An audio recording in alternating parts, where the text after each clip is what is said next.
성부와 성자와 성령의 이름으로 아멘. 자비로우신 하느님, 당신의 사랑을 체험하며 저희는 기다림의 시간을 갖고 있습니다. 저희가 좀 더 당신을 기쁜 마음으로 또 즐거운 마음으로 맞이할 수 있도록 저희의 마음에 평화를 내려주시고 필요한 모든 은총 내려주소서. 우리 주 그리스도를 통하여 비나이다. 아멘. 성부와 성자와 성령의 이름으로 아멘. 참 예수님, 네, 한 주간 동안 잘 지내셨습니까? 네. 지난 시간에는 우리가 기다리는 그 이유, 또 기다리는 분이 어떤 분인가에 대해서 나눔의 시간을 가졌고, 오늘은 이제 그분을 기다릴 때 우리가 어떤 모습으로, 어떤 방법으로 기다려야 할 것인가, 그것에 대해서 나누는 시간을 갖도록 하겠습니다. 먼저 우리들의 기다림의 자세에 들어가기 전에 우리가 어디에 살고 있는가 한번 점검을 해봤으면 좋겠어요. 여러분들은 어느 나라에 살고 있나요, 지금? 대한민국. 자, 그럼 신앙적인 차원으로 얘기하면 세례를 받으면은 우리는 누구의 자녀가 되는 거죠? 누구의 백성? 자, 하느님 나라는 그러면 어디 있어요? 네? 과학적 근거를 대면서 얘기해 주시기 바랍니다. 하느님 나라는 어디 있어요? 루카복음 17장 21절에 보면 하느님 나라는 너희 가운데 있다. 하느님 나라는 우리 가운데 있고, 또 우리는 세례를 통해서 하느님의 백성, 하느님의 자녀가 됐는데, 그럼 여러분들은 지금 어디 살고 있는 거예요? 걸려 드신 거예요. 여러분들은 지금 하느님 나라에 살고 계신다는 겁니다. 이 하느님 나라에 대한 신학적인 그런 논쟁들이 많이 있었지만, 최근에 갖고 있는 건 뭐냐면, 하느님 나라는 이미 우리 안에 들어와 있다. 그러나 아직 완성되지는 않았다. 이게 바로 하느님 나라에 대해 갖는 현재의 관점입니다. 그래서 기다림의 자세에 대한 얘기를 하기도 하는데, 하느님 나라에서 완성될 하느님 나라를 기다리고 있는 거예요. 이미 하느님 나라에 살고 있지만 완벽하게 하느님이 오셔서 이루실 그 하느님 나라를 기다리고 준비하는 그런 작업을 오늘 이 시간을 통해서 어떻게 하면 할 수 있을까, 그걸 나누는 시간을 갖도록 하겠습니다. 첫 번째, 한 10가지를 할 것 같아요. 첫 번째는 세례자 요한도 외쳤지만 예수님께서 외쳤던 첫 번째 공생을 하면서 외친 그 선언이 어떤 말씀이에요? 예? 큰 소리로? 아? 회개하여라. 하느님 나라가 다가왔다. 때가 되어 하느님 나라가 가까이 왔다. 회개하고 이 복음을 네 자로 늘리면 어떻게 돼요? 네, 그 음이 아니라 기쁜 소식이 되겠죠. 기쁜 소식을 받아들여라, 이렇게 했는데, 첫 번째 우리에게 요구하는 것은 뭐냐면 회개하라는 것이죠. 회개하는 것. 회개가 무슨 뜻이죠? 회개가 간단하게 뉘우치는 거, 또 돌아오는 거, 또 어디로 돌아오는 거? 그렇죠. 주체가 있어요. 돌아오는 거는 또 회개하는 건 뭘 회개하는가? 그거보다는 무슨 의미를 갖고 있냐면 하느님께로 돌아오는 것을 의미하는 겁니다. 회개라는 것은 죄로부터 하느님께로 돌아오는 것. 죄란 거꾸로 얘기하면은 하느님으로부터 멀어지는 것이 바로 죄입니다. 그래서 회개한다는 말은 무슨 뜻이냐면 늘 하느님과 함께 있겠다는 결단이 되는 거예요. 그리고 이 말은 아까 얘기했듯이 하느님 나라에 살겠다는 그런 결연한 의지이기도 한 겁니다. 회개하면 떠오르는 성경 구절이 있는데 잘 아실 것 같아요. 다윗은 별로 그렇게 뛰어난 인물이 아니었어요. 선지자가 야훼 하느님의 명령을 받고 뿔에다가 기름을 담아가지고 왕이 될 사람을 찾아갔어요. 근데 이새의 집에 찾아가라고 얘기를 합니다. 갔더니 큰 아들, 작은 아들, 정말 멋진 아들들이 있는데 그 앞에 설 때마다 다 하느님이 아니라고 그래요. 아니고 다 아니래요. 불러온 사람. 더 아들이 없습니까? 그랬더니 있긴 있지만 저 바깥에서 뭐 양이나 치고 뭐 아들로 치지도 않습니다. 데려와 보세요. 딱 데려오니까 막 달려왔는데 볼에 홍조를 띠고 있고 주근깨가 다닥다닥 붙어 있는 소년이 달려온 거예요. 하느님께서 그 아이에게 기름을 부으라고 얘기를 합니다. 기름을 붓고 나중에 누가 돼요? 이 다윗은 이스라엘의 왕 중에 성왕이 되죠.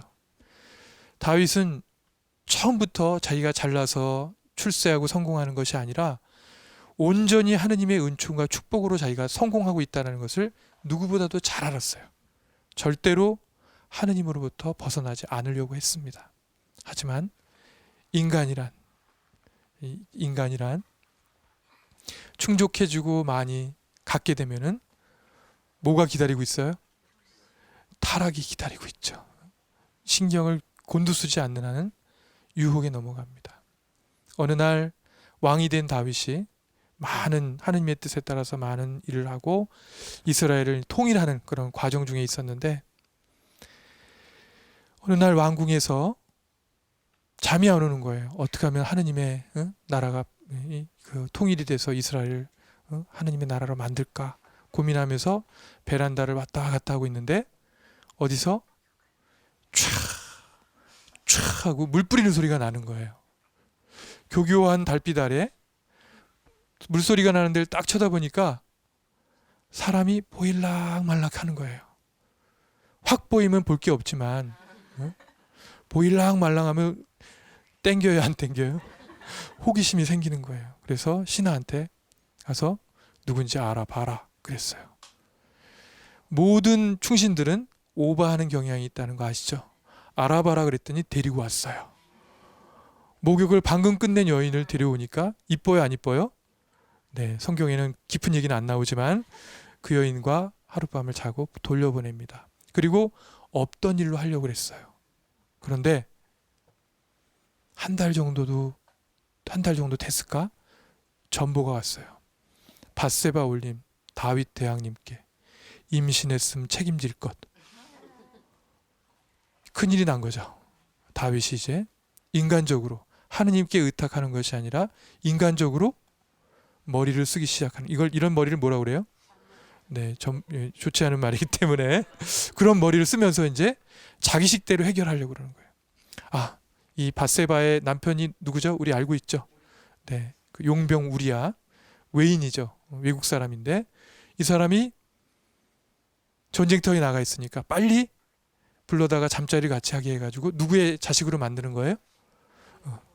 그 부부의 자식으로 만들어야 되겠다 해서 작전을 써서 3박 4일 특박을 내보내게 했는데 와가지고 용맹하고 정직한 군인이었던 우리아는 왜?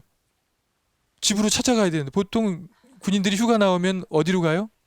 집으로 가야 되는데 이 사람은 희한하게 집에 안 가고 궁전 앞에다 텐트를 치고 딱 앉아가지고 3일 동안 있다가 그냥 들어가 버리는 거예요. 중간에 다윗이 가가지고 유혹돼 봤어요. 술을 잔뜩 먹이면 코가 삐뚤어져서 집에 들어가겠지 해가지고 코가 삐뚤어지게 술을 딱 먹였더니 그냥 삐뚤어져가지고 잤어요. 그냥 결국은 어떻게 됐어요? 첫 번째 작전이 어떻게 됐죠? 실패하고 말았어요. 그러자 이제 더 사람들은 더 잔인해지고 무서워지는 거죠. 차라리 어떻게 하자? 우리아가 죽어버리면 밧세바는 과부가 되니까 그 당시 과부를 이렇게 거두는 거는 굉장히 큰 덕으로 여겨지던 때였기 때문에 우리아를 제거해버리고 하자 해가지고 결국은 우리아를 제일 전쟁이 심한 곳에 보내서 죽게 하고 결국은 밧세바를 자기 후후후후 후궁으로 맞아들이게 되는 거죠. 이 말은 이미 부인들이 어떻다는 거예요? 많이 있다는 거예요. 이미 부인들이 많이 있는데 거기 또 하나로 이 밧세바를 올리게 된 거예요. 끝난 줄 알았어요. 밧세바가 임신을 했고 데려왔으니까. 그런데 어느 날 나단이라는 예언자가 나타납니다. 나타나가지고 대왕마마 드린 말씀이 있으면 해보세요. 어떤 마을에 양을 100마리를 치는 사람이 있었습니다. 근데 그 사람에게 손님이 왔습니다. 손님이 오면 접대를 해줘야 되잖아요. 그러니까 접대를 해줘야 되는데 100마리 중에서 잡아서 이렇게 대접하려고 하니까 아까운 거예요. 옆집에 딱 보니까 양 한 마리를 키우는 사람이 있는 거예요. 근데 이 사람은 얼마나 양을 아끼는지 양하고 같이 잠을 잘 정도로 양을 아끼는 그런 사람이었어요. 양이 얼마나 더러운지 아시죠? 설명은 이제 안 하겠습니다. 한 마리의 양을 가지고 있는 그 사람이 양을 뺏어서 이 100마리 갖고 있는 사람이 손님을 접대했습니다. 어떻게 할까요? 그랬더니 다윗 왕이 막 육두문자가 막 이런 하면서 막 욕을 합니다. 이놈을 가만 안 놔두겠다, 막 죽여버리겠다, 누구냐, 뭐 그랬더니 막 그분에서 떠드는데 나단이 손가락으로 이렇게 하고 있는 거예요. 누구에게 이렇게 하고 있어요? 다윗에게. 막 떠들다가 다윗이 이상하니까 조용해졌어요. 그 사람이 바로 당신입니다. 그러자 보통 왕이었다면 아마 열불을 내, 감히 무엄하 또 나를 뭐로 알고 막 이랬을 텐데 그 자리에서 무릎을 딱 꿇는 거예요. 무릎을 꿇고 시편 51편을 읊습니다. 거기 제목에 보면은 다윗이 밧세바와 정을 통한 후 뭐 통회하며 드리는 뭐 시편 기도 이런 식으로 나와 있는데 그 자리에서 무릎을 딱 꿇는 거예요. 다윗의 위대함은 선정을 하고 좋은 일을 많이 했고 그런 것도 있지만 더 진짜 인간적으로 위대한 것은 바로 이렇게 죄를 짓고 나서 아주 빨리 회개하고 통회하고 하느님께 잘못을 고한 모습이라는 거예요. 위대한 왕이 아니라 위대한 인간의 모습인 거죠. 사람들은 좀채로 회개하기 쉽지 않습니다.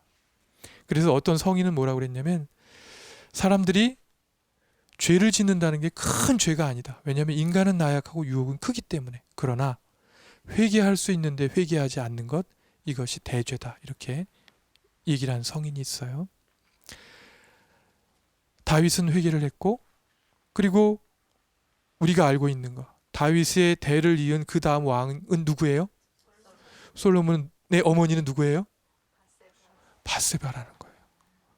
우리가 생각하기에는 정실 부인을 통해서 대가 이어지고 이럴 줄 알았는데 이렇게 불륜을 통해서 얻게 된 이 여자를 통해서 다윗 왕조의 대가 이어진다는 거예요. 우리 머리로 이해가 돼요, 안 돼요? 안 된다는 거예요. 하느님은 죄를 통해서도 거룩한 일을 하시고 위대한 일을 하신다는 것, 악을 통해서도 선을 행하신다는 것을 이 다윗의 이야기에서 우리에게 보여주는데, 아무튼 이 다윗과 밧세바에서 우리가 봐야 될 것은 뭐냐면 회개하는 것.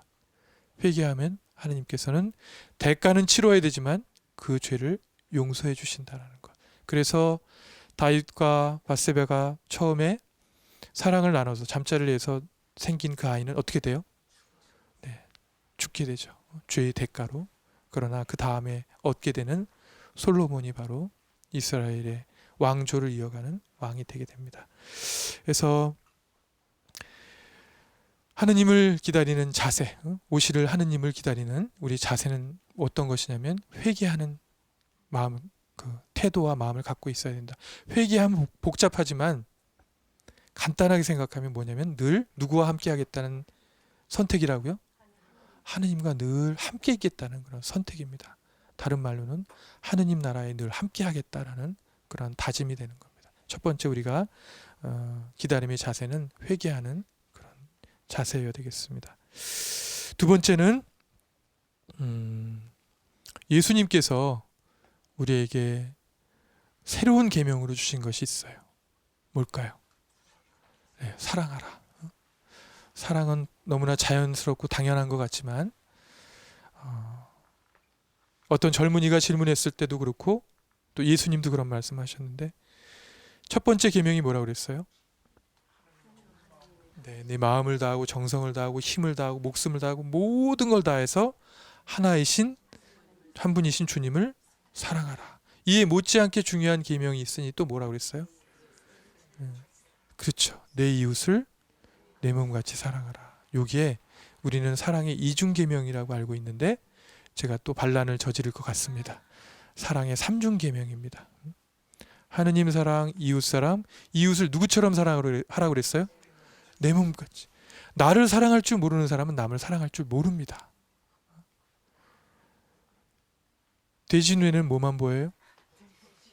돼지만 보이고 부처 눈에는 부처. 사람들은 투사의 법칙이라고 하는데 자기 마음 상태를 갖고 세상을 바라봐요. 배고플 때 장에 가면은 음식을 얼마큼 사요? 무지 장바구니에 많이 쌓이죠. 굉장히 배부른 상태에서 장 보러 가면 어떻게 돼요? 깨작깨작거리죠. 몇 개 장바구니에 안 들어와 있어요.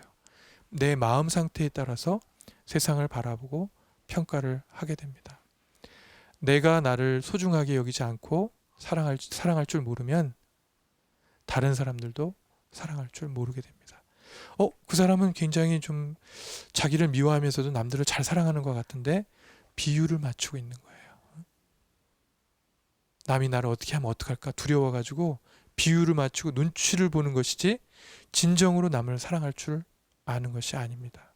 그래서 사랑의 몇 중 계명? 세 가지. 첫 번째 누구를 사랑하라?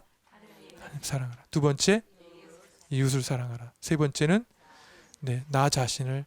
성경에는 나를 미워하고 십자가를 뭐 이런 얘기 많이 나오는데 그 말은 뭐냐면 제가 여기서 드리는 말씀 뭐냐면 자기를 소중하고 귀한 존재로.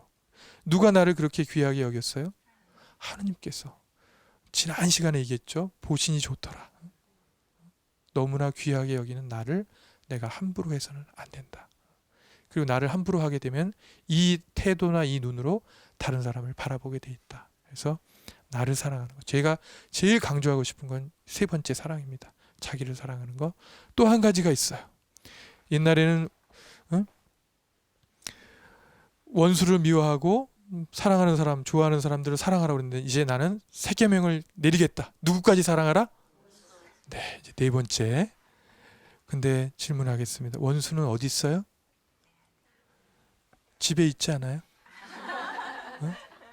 집에 있어요, 없어요? 나 집에 있는 걸로 알고 있는데 내가 제일 사랑하는 사람이 또 나를 제일 마음 아프게 하고 힘들게 하는 대상이기도 합니다. 정말 내 목숨까지 바치고 싶은 그런 사랑했던 사람이 또 거꾸로 내가 죽이고 싶거나 내가 죽고 싶을 만큼 미운 대상이 될 수 있는 거예요. 그래서 원수 사랑이라는 게 저 멀리 있는 그런 대상을 하라는 것이 아니라 누구를 사랑하는 거예요? 가까이 있는 우리 가족들. 특히 이제 부부 사이에는 누가 원수예요? 네? 차마 얘기할 수 없나요? 네. 가장 가까이 있는 사람이 바로 나의 원수가 될 겁니다. 그래서 원수 사랑도 어렵게 생각하지 말고 나를 마음 아프게 하고 힘들게 하는 사람을 사랑하고 이해하고 용서하는 그런 것. 그래서 사랑의 네 가지. 첫 번째 하느님 사랑, 두 번째 이웃 사랑, 세 번째는 자기 사랑. 그리고 제일 어렵지만 예수님께 특별히 내려주신 계명이기 때문에 원수를 사랑하는 이 사랑하는 마음으로 예수님을 하느님을 기다리는 그런 자세를 가져야 되겠다. 세 번째는 용서입니다. 용서하는 거 쉬워요, 어려워요? 네, 용서는 누구를 위해서 하는 거예요? 잘 알아요, 그죠? 나를 위해서 한다라고 얘기를 해놓고 용서를 하냐고 물어보면 용서해요, 안 해요? 안 하는 게 아니고 안 되죠, 잘. 참 어려운 일이에요. 그래서 성서에 보면은 그 베드로가 굉장히 베드로 사도가 튀죠, 그죠? 잘난 척도 많이 하고 사랑을 받으려고 굉장히 애를 씁니다. 예수님께 주님, 누가 나한테 7번 와서 잘못했다고 사죄를 하면은 7번 용서해 주면 되겠습니까? 하고 아주 자랑스럽게 큰 소리 쳤어요. 그러자 예수님 뭐라 그래요? 아니다. 7번씩 70번이라도 용서해 주어라 이렇게 얘기합니다. 그러자 그걸 누가 합니까? 그러자 예수님이 그렇다. 그건 인간의 힘으로 할 수 있는 것이 아니다. 하느님의 도우심을 받아야지. 하느님의 은총으로 용서가 되는 것이다. 이렇게 얘기를 하고 있습니다. 용서는 자유롭게 살겠다는 다짐이에요. 세상에서 제일 견고한 감옥은 무슨 감옥이냐면 내 마음속의 감옥입니다. 자기가 만들어 놓은 감옥이에요. 이 감옥의 열쇠는 본인이 쥐고 있어요. 본인이 따고 나오지 않으면 아무도 열어줄 수 없습니다. 심지어 누구도 못 열어주냐면 하느님도 못 열어줘요. 하느님이 주신 자유의지를 통해서 내가 그 문을 따고 나와야 돼요. 그렇지 않으면 나는 내가 용서하지 않는다고 해서 그 사람이 힘들까요? 그 사람은 아무 상관이 없어요. 누가 힘들어요? 나만 힘들어요. 나만 힘들고 미움과 분노와 화 속에서 내 몸에 마음의 독이 점점점 퍼져가게 됩니다. 나만 마비되고 힘들어져요. 제대로 판단하지 못하고. 그래서 용서라는 것이 그렇게 중요한 겁니다. 근데 실은 우리가 주님의 기도에서 매일매일 얘기하고 있죠. 뭐라고? 용서 부분이 어떤 내용이에요? 오늘 저희에게 잘못한 일을 저희가 용서하오니 저희 죄를 용서하시고. 내가 용서를 받기 위한 전제가 뭐예요? 나에게 잘못한 사람을 내가 용서할 테니까 저의 죄를 용서해 주시고 이렇게 기도하는 거거든요. 근데 용서가 잘 돼요, 안 돼요? 안 돼요. 그래서 절망에 빠집니다. 용서하는 방법을 그래서 알려드리도록 하겠습니다. 용서는 내가 용서한다라고 선언하는 순간부터 시작이 되는 거예요. 제가 고백성사를 잘 줬어요. 어떤 며느리한테. 저희 시어머니만 보면 이제 눈이 뒤집혀지고 심장이 벌렁벌렁하고 귀신은 뭐하나 저거 안 잡아먹고 할 정도로 막 너무너무 화가 납니다. 그래서 용서하시고 저거 이제 그러면 다짐하시고 뭐 해서 이제 얘기를 잘 듣고 이제 다짐했어요. 이제부터 우리 어머니 용서해야지 하고 딱 집에 갔는데 문 열고 딱 들어가는 순간 시어머니가 아니 뭐하고 싸돌아다니 지금 들어와 야단을 딱 치는 순간 어때요 또?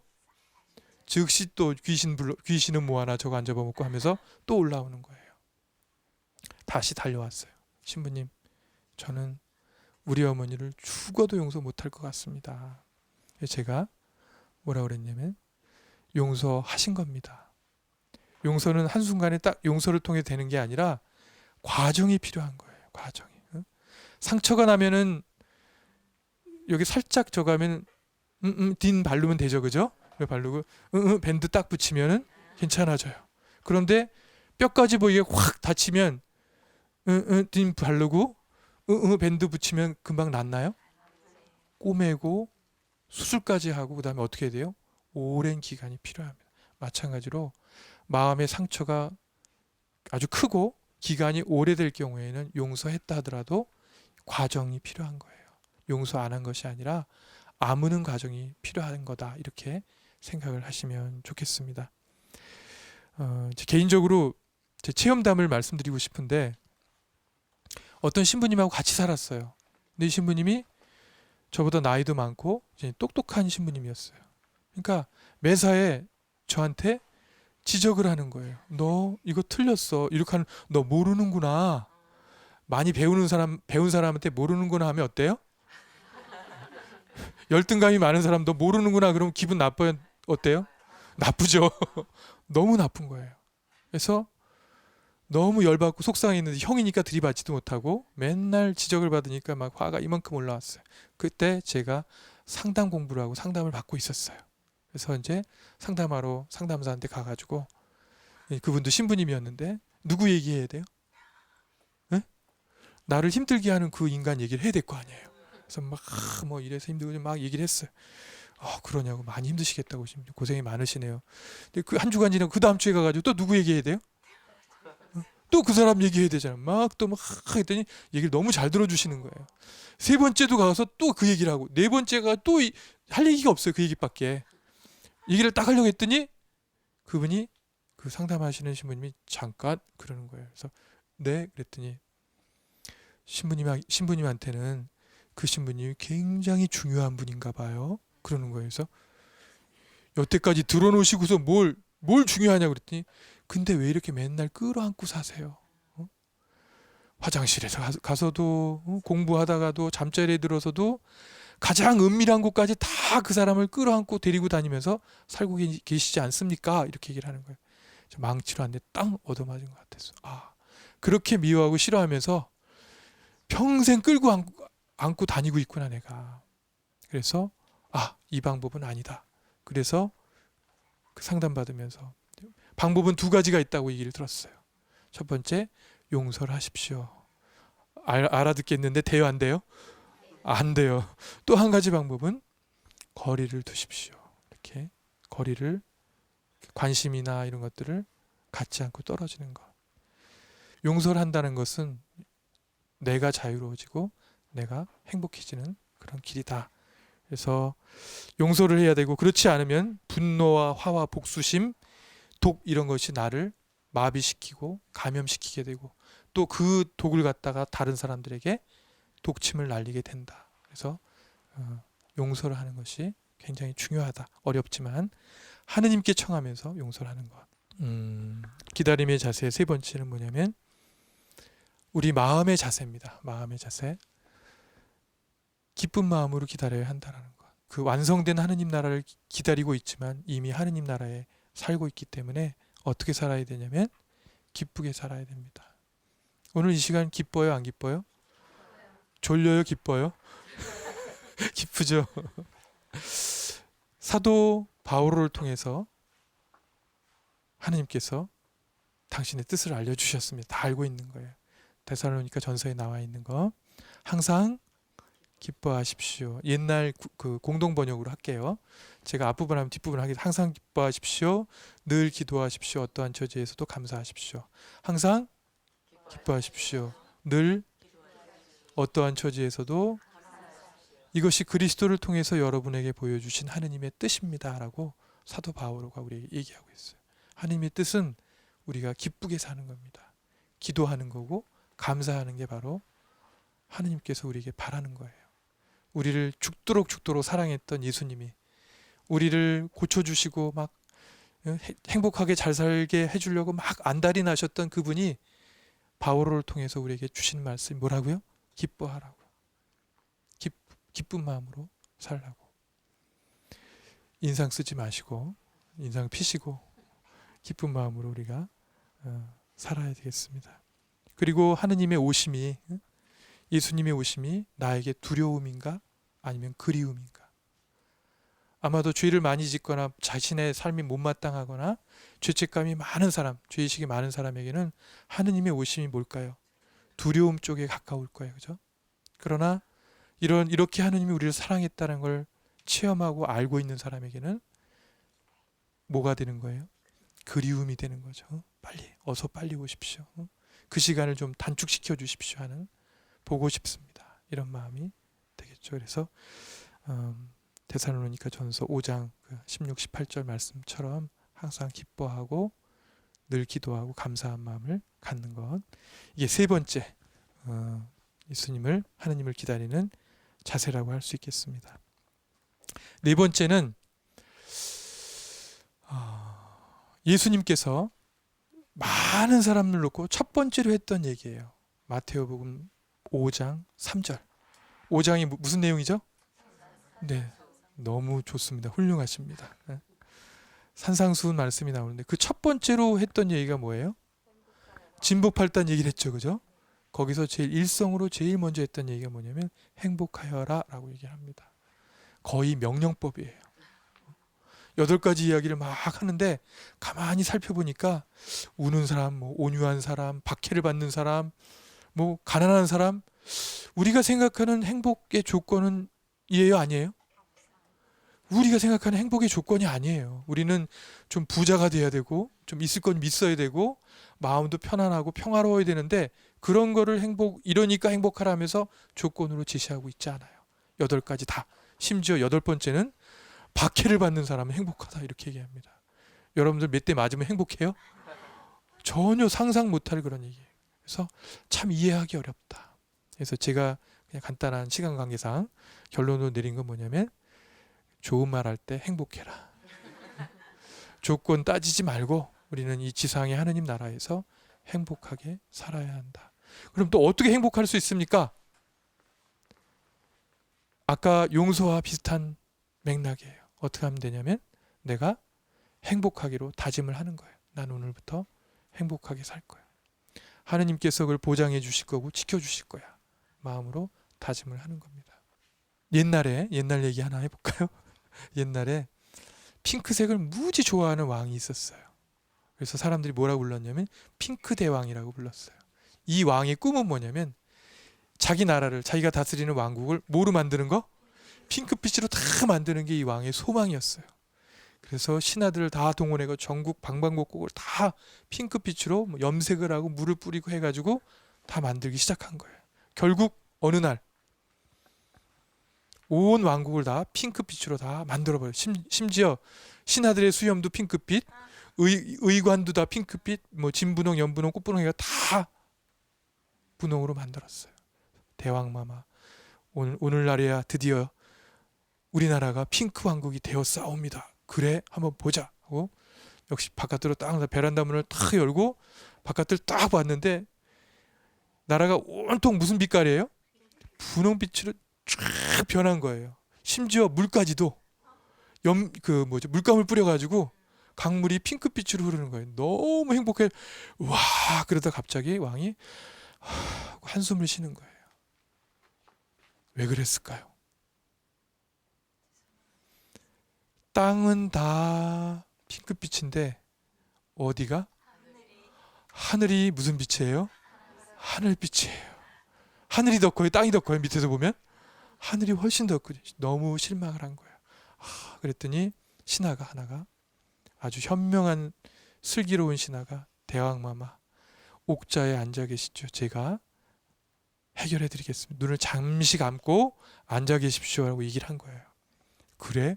이제 의자에 딱 앉아가지고 눈을 딱 감고 있었는데 1분도 안 됐는데 눈을 뜨시지요 그러는 거예요. 눈을 딱 떴더니 진짜로 세상이 다 핑크빛으로 다 변해 있는 거예요. 무슨 일이 일어난 거죠?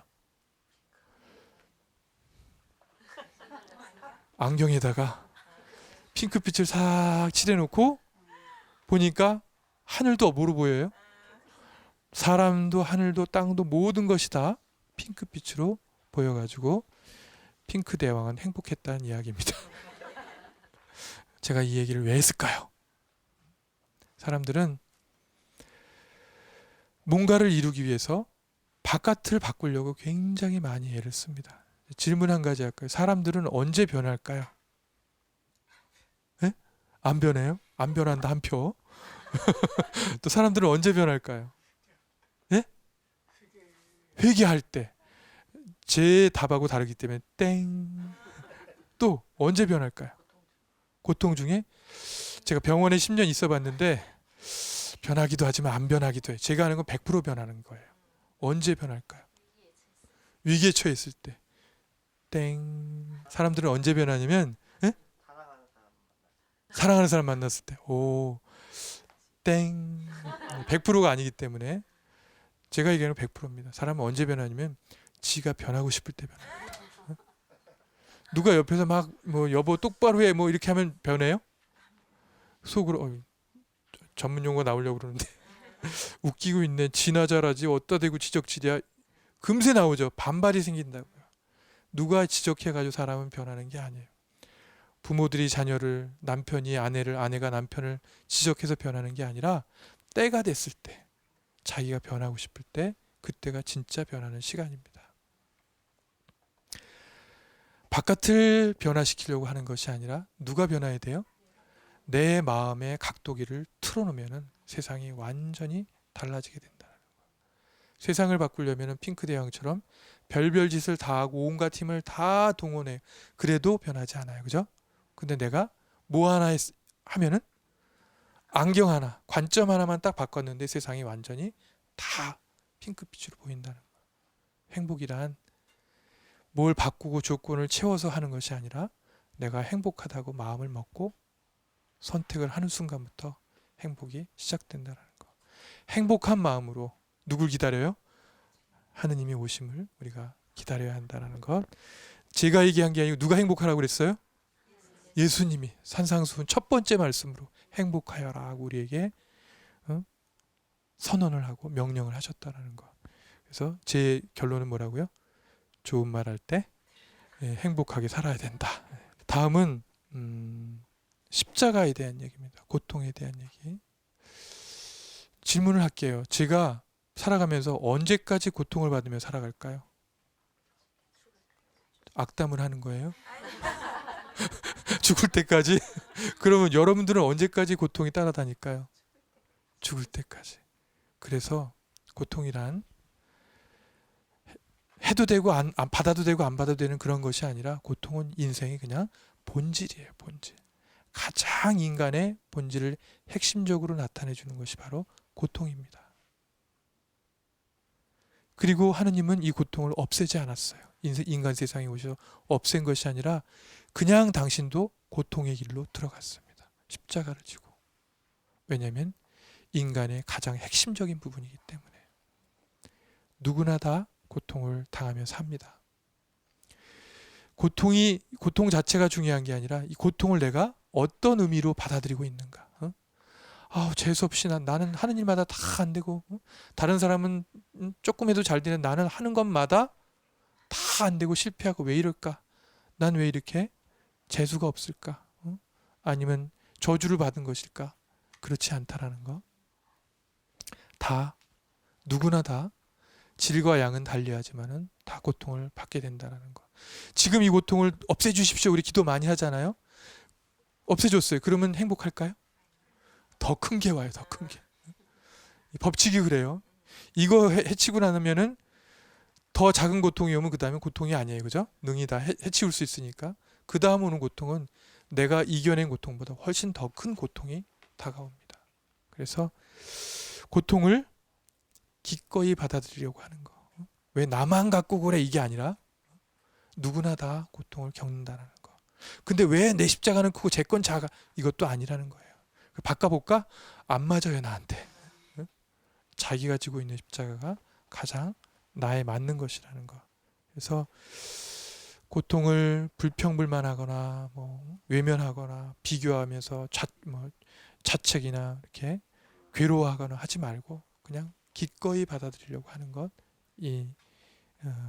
말씀을 드리고 싶습니다. 십자가는 예수님의 제자가 되는 길이다. 나도 예수님처럼 살고 싶다.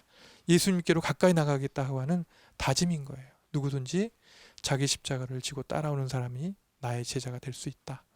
그래서 하느님과 같은 편이 되는 거라는 것. 십자가를 진다라는 것. 너무 십자가 얘기하니까 좀 무거워지는 것 같아요. 어떤 마을에 일본이에요. 일본에 우리나라도 회를 좋아하는 일본도 회를 좋아하잖아요. 일본 사람들이 좋아하는 애가 전어회를 좋아하는데 청어회를 좋아하는데 청어가 뭐죠? 특징이 가시가 많죠, 그죠? 주부 아닌 사람은 잘 몰라요. 가시가 많은 그런 물고기인데 승질이 굉장히 더러워요. 그래서 딱 잡으면 잡자마자 그냥 10중 8구 그냥 죽어버리는 특성을 갖고 있어요. 그런데 어떤 집에 회를 내는데 그 집은 늘 싱싱한 청어회를 내는 거예요. 그래서 이제 물어본 거예요. 어떻게 다른 데는 다 죽은 걸 갖고 하는데 여기는 싱싱한 회가 나옵니까? 그랬더니 간단합니다. 바다에서 청어를 딱 잡은 다음에 화로차에 딱 실을 때 거기다가 청어의 천적인 뱀장어를 하나 딱 집어넣는 거예요. 바다뱀장어를. 그러면은 청어가 배를 뒤집고 자살을 하려고 딱 하다가 누구랑 눈이 마주쳐요? 뱀장어랑 눈이 마주치는 순간 무슨 생각을 해요 이제? 살아야 되겠다. 그냥 파닥파닥거리고 막 그 좁은 그 사각의 링을 왔다 갔다 하면서 1시간도 좋고 2시간도 시간이 갈수록 눈이 더 파래지는 거예요. 더 살겠다고. 그래서 1-2시간 지난 그 집에 가서 뚜껑을 열어보면 청어들이 막 팔딱팔딱거리면서 싱싱한 청어가 올라오는 거예요. 이 말을 왜 했을까요? 우리가 받고 있는 고통도 하느님께서 우리에게 바다뱀장어를 보내주신 것이 아닌가. 삶을 더 생기 있고 힘 있게 살아가라고 우리에게 주신 것이 아닌가. 그리고 고통 뒤에는 반드시 축복이 기다리고 있습니다. 고통을 극복하고 넘어갈 때 하느님은 반드시 선물 보따리를 그 뒤에 놓고 계신다라는 것. 고통을 기꺼이 받아들이면서 기다리는 그런 자세. 네, 이제 마지막 10가지를 하려고 하다가 이제 마지막을 하도록 하겠습니다. 한두 가지 정도만 더 하도록 할게요. 기도하는 마음으로 기다려야 된다는 거. 여러분들은 기도하면 하나님께서 기도를 다 들어주시나요?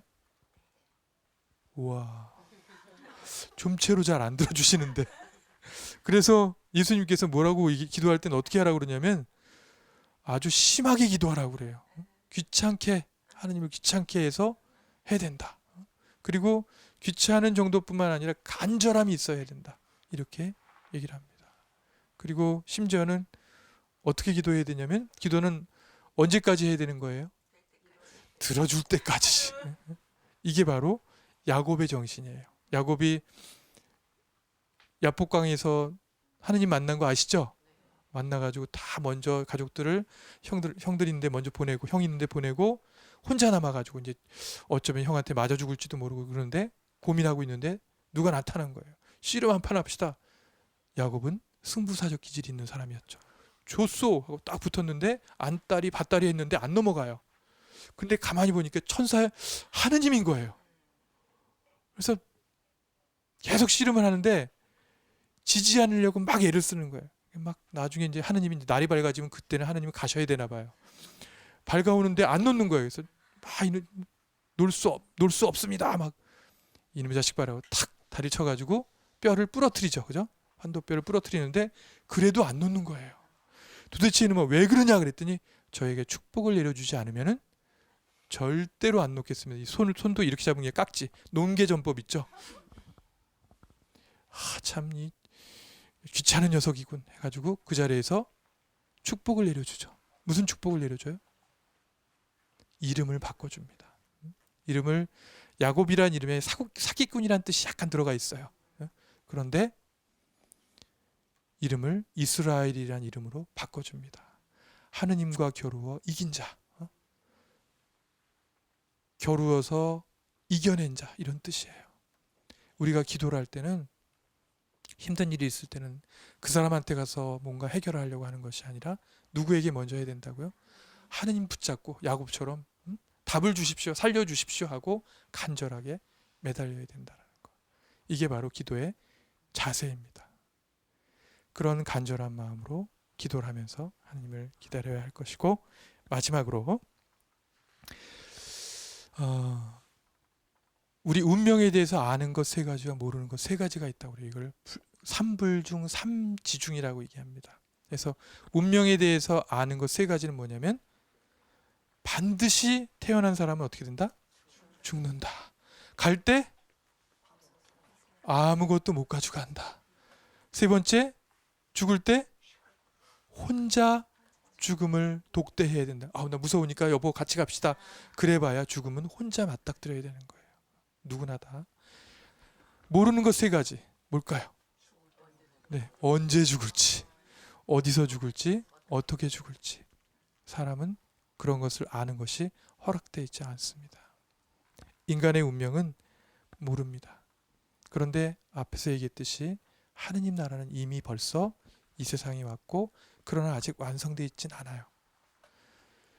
우리가 살아야 할 것은 뭐냐면 마치 오늘이 하느님이 오실 날, 오늘이 세상의 마지막 날인 것처럼 살아야 한다는 거예요. 과거의 상처에 얽매여가지고 과거의 아픔에 얽매여서 막 괴로워하고 힘들어할 그런 것이 아니라 있지도 않을 미래에 대해서 막 올리는 것이 아니라 지금 현재, 지금 여기서 우리가 기쁘게 사는 것, 지금 이 순간을 의미 있고 가치 있게 사는 것, 이것이 바로 하느님을 기다리는 그런 근본적인 마음이 아닌가. 그걸 우리는 뭐라고 그러냐면 종말론적 삶이라고 얘기합니다. 오늘이 마지막인 것처럼 살아가는 것. 예, 오늘 기다림의 자세에 대해서 말씀드렸습니다. 회개하는 것, 또 사랑하는 것, 용서하는 것, 기쁨, 행복, 고통, 그리고 기도와 지금이 마지막인 것처럼 지내는 우리의 자세에 대해서 말씀을 드렸습니다. 곧 오실 주님, 또 이미 와 계신 주님, 우리가 기쁘게 해드리고 기쁘게 맞이할 수 있도록 우리의 마음 준비를 잘 해야 되겠습니다. 잠깐 동안 침묵하는 시간 갖겠습니다.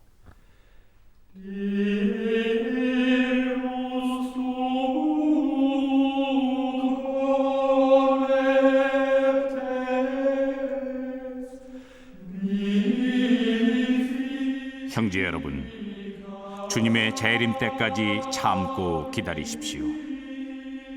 땅의 귀한 소출을 기다리는 농부를 보십시오.